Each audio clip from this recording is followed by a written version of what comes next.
What's up, boys? Springbulk Day 36.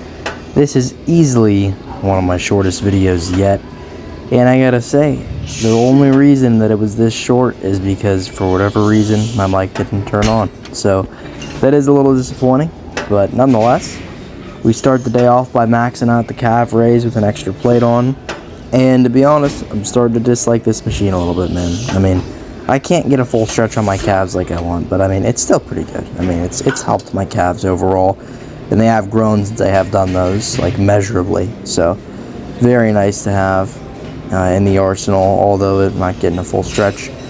Whereas this, I am getting a nice deep ankle bend, even though my gastrocnemius is still in a flex position.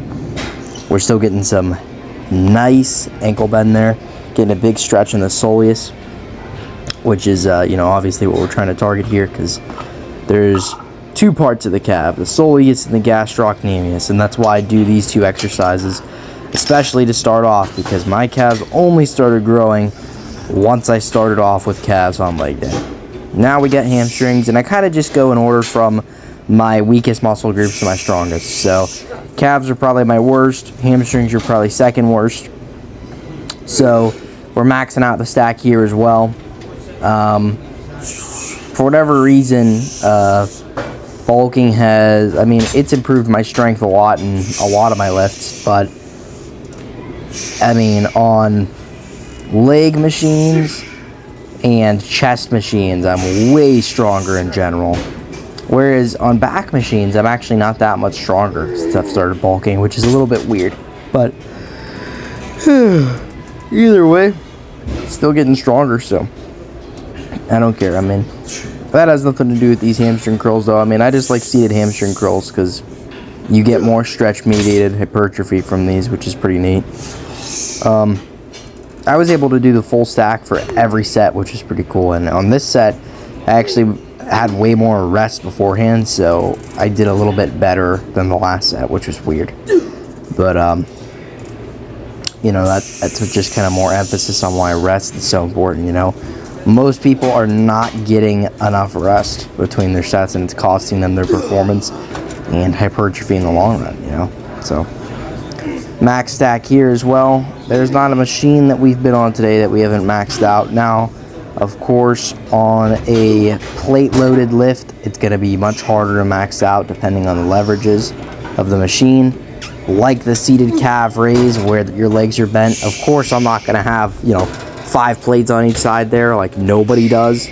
But other than that, the machines that are easier to max out can max out all of them pretty easily. So, very good to know. I like the single leg extension because it doesn't dig into my shin, The problem with most leg extensions for me is, it digs into my... excuse me. It digs into my shin and it hurts pretty bad. So, I mean, I don't mean to sound like a sissy, but if there's something that limits my performance, then I gotta eliminate it, So, every set, though, we were able to max out the machine, which is pretty nice. I wasn't able to kick super, super, super high, but I was able to have a relatively strong lockout, which is nice. I've just been doing the same weight every week on these. So, here we do the max stack as well. I just realized I did the max stack on every machine today, which is pretty cool. Adductors are a new thing that I'm adding that I really like, because I feel like it is a whole other element of leg development, that rhymed, the people don't have. You never see guys doing adductors, man. And, it's only going to get better from here, man. Leg development out the wazoo is what's going to occur from the extreme adductor work, the leg extensions, the heavy squats that you guys have yet to see, hamstring curls, all of it, man. I want free chunks. I want freaking at least 26-inch legs this bulk, but hopefully I could get 27. That'd be awesome. 27-inch legs would be insane. That would be so freaking awesome. Excuse me. Let's shoot for 28. Screw it. And, if we're at 28, we may as well shoot for 30. 30-inch legs this bulk. Is that going to happen? I have no freaking idea. Probably not, because 30-inch legs is pretty big. But anyway, abductors. So we did adductors a minute ago, now we're doing abductors. This is my first time trying this machine.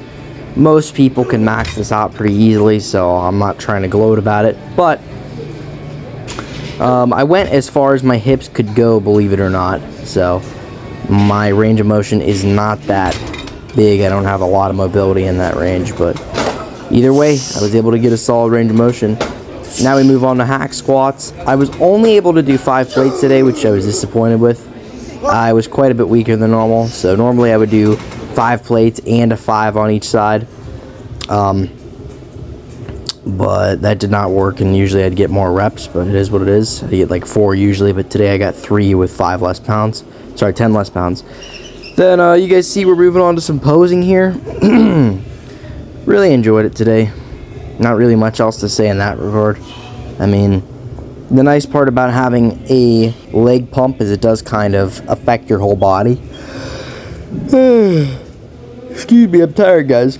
It affects your whole body for whatever reason, so it makes you look a little bit bigger overall. But the only downside of a leg pump is it actually makes your legs look worse, makes them look blurry, so kind of a trade-off there. But another thing that I noticed was that my quad veins are gone, or at least barely noticeable, if there are any at all.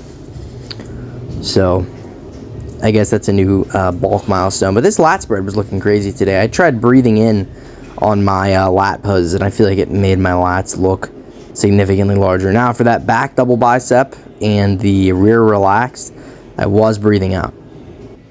Anyway, I hope you guys enjoyed this video, and I will see you tomorrow for shoulder day.